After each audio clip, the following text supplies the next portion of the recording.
ये कहानी है जयपुर के रहने वाले संग्राम सिंह और विजय सिंह की।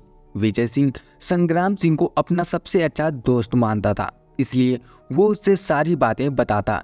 एक दिन बातों ही बातों में विजय सिंह ने संग्राम सिंह को उस बहुमूल्य पायल के बारे में बताया जो कई पीढ़ियों से उसके परिवार के पास थी। विजय सिंह ने यह भी बताया कि वो पायल उनके परिवार के लिए बहुत ही भाग्यशाली है, क्योंकि उस पायल के घर में आने के बाद विजय सिंह के घर में काफ़ी समृद्धि आई थी।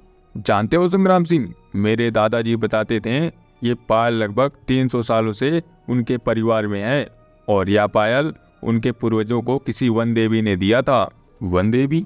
हाँ, वन देवी। मेरे दादाजी बताते थे कि उनके पूर्वजों ने एक बार वन देवी को किसी श्राप से मुक्ति दिलाई थी, इसलिए प्रसन्न होकर उन्होंने ये पायल हमारे पूर्वजों को दी थी। विजय सिंह ने जब उस पायल की वर्तमान कीमत करोड़ों में बताई तो ये जानकर संग्राम सिंह के मन में लालच आ गया। दूसरा, उस समय संग्राम सिंह पर लाखों का कर्ज भी था, इसलिए भी उस पायल को किसी भी तरह पाने की चाह उसके मन में जाग गई थी और वो उसे हासिल करने की फिराक में लग गया था। एक रात की बात है, मुझे किसी न किसी तरह वो पायल विजय सिंह से हासिल करनी होगी। वो पायल मुझे मेरे कर्ज से बाहर निकालेगा और मेरे लिए भी विजय सिंह के परिवार की तरह समृद्धि लेकर आएगा। एक रात की बात है, हर ओर सन्नाटा छाया हुआ था। संग्राम सिंह को अपने मंसूबे को पूरा करने के लिए मौका मिल गया। वो अपना चेहरा नकाब से ढककर चुपके से रस्सी के सहारे विजय सिंह के घर में घुस आया और सोते हुए विजय सिंह का गला दबाने लगा। कौन बचाओ मुझे। उसे चिल्लाता देख संग्राम सिंह उसका मुंह दबा देता है। इतने में अपने पिता की चीख की आवाज़ सुनकर विजय सिंह की 19 साल की बेटी अनीता भी दौड़ी चली आई। उसके हाथ में डंडा था। अनीता संग्राम सिंह के पीठ पर गुस्से में डंडे से प्रहार करने लगती है। छोड़ दो मेरे पिताजी को, छोड़ दो। अनीता की इस हरकत से संग्राम सिंह को बहुत गुस्सा आता है और वो जोर का धक्का अनीता को मारता है। अनीता का सर सामने की दीवार से टकरा जाता है। उसके सिर से खून निकलने लगता है और वो बेहोश हो जाती है। विजय सिंह ये देखकर गुस्से में भर जाता है और संग्राम सिंह को धक्का देता है। इसी क्रम में उसका नकाब हट जाता है और अपनी पोल खुलती देख संग्राम सिंह अपनी जेब से चाकू निकालता है और विजय सिंह के पेट में मार देता है।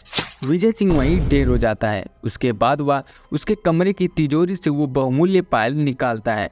तब तक अनीता को होश आ जाता है। संग्राम सिंह ये देख लेता है वो किसी भी कीमत पर पायल को हासिल करना चाहता था, इसीलिए वो अपने सबसे अच्छे दोस्त की बेटी को भी चाकू मार देता है।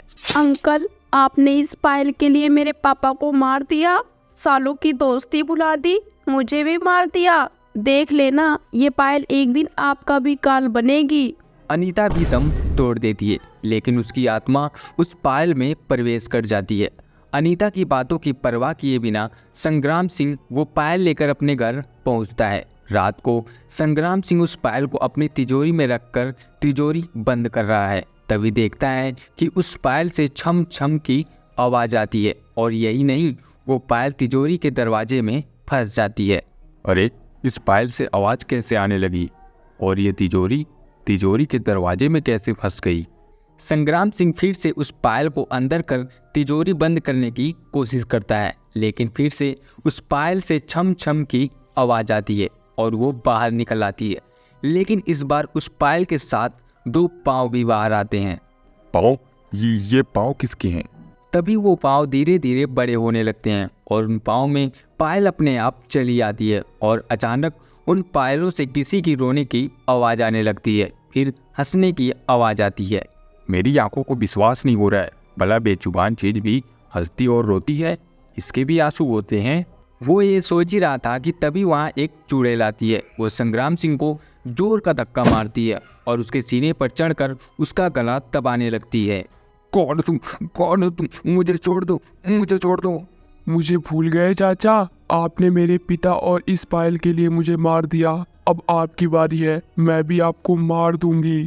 चुड़ैल के हाथों का शिकंजा कसता ही जा रहा था। संग्राम सिंह का दम टूटने ही वाला था कि तभी उसकी नज़र सामने रखी पेट्रोल की बोतल पर जाती है। वो किसी तरह उस चुड़ैल के शिकंजे से छूटकर और उसके मुंह पर पेट्रोल फेंकता है और जेब से माचिस निकालकर उसमें आग लगा देता है। चुड़ैल के हाथों से पायल छूटकर दूर जा गिरती है। बड़ी आई मुझे मारने वाली, अब जा, भस्म हो जा। संग्राम सिंह को लगा कि उसने चुड़ैल बनी अनीता से अपना पीछा छुड़ा लिया, लेकिन वो चुड़ैल उसे एक बार फिर से धक्का मारकर गिरा देती है और उसके सीने पर चढ़ जाती है। संग्राम सिंह का शरीर भी जलने लगता है। वो दर्द से छटपटाता है और उसी दर्द में किसी तरह हिम्मत कर फिर से उठता है और बाथरूम जाकर झरने के नीचे खड़ा हो जाता है। उसके कपड़ों में लगी आग भी बुझ जाती है। आज तो किसी तरह मेरी जान बच गई, लेकिन मुझे इस बहुमूल्य पायल को जल्द से जल्द बेचकर इस देश से भाग जाना होगा, नहीं तो ये मेरी जान ही ले लेगी। संग्राम सिंह ने उस पायल को बेचने की बहुत कोशिश की, लेकिन उस पायल की बड़ी कीमत कोई देने को तैयार नहीं हो रहा था। इस बीच उसकी मुलाकात दिल्ली के रहने वाले विश्व मोहन राठौर से हुई। विश्व मोहन को पुरानी चीज़ों इकट्ठा करने का बहुत शौक था। ओ माय गॉड, ये तो मास्टरपीस है, कहाँ से मिला ये? अरे आप आम खाइए ना, पेड़ गिनकर क्या फ़ायदा। मैं इसके आपको 25 लाख दे सकता हूँ। क्या विश्व मोहन जी, करोड़ों की चीज़ कौड़ी में नहीं दी जाती। 75 लाख तो मुझे कल ही मिल रहे थे इसके, लेकिन मुझे इसकी असली कीमत पता है। आपको सौदा करना बहुत अच्छे से आता है संग्राम सिंह जी। ठीक है, मैं इसके 90 लाख आपको देता हूँ। संग्राम सिंह नोटों की गड्डी के पास लेटा हुआ था और बार बार उन नोटों को छू रहा था। 2 दिन बाद वो इस देश को छोड़कर हमेशा के लिए जाने वाला था। उसी रात की बात है। भविष्य के सपने को लेकर संग्राम सिंह सोने की तैयारी कर रहा था।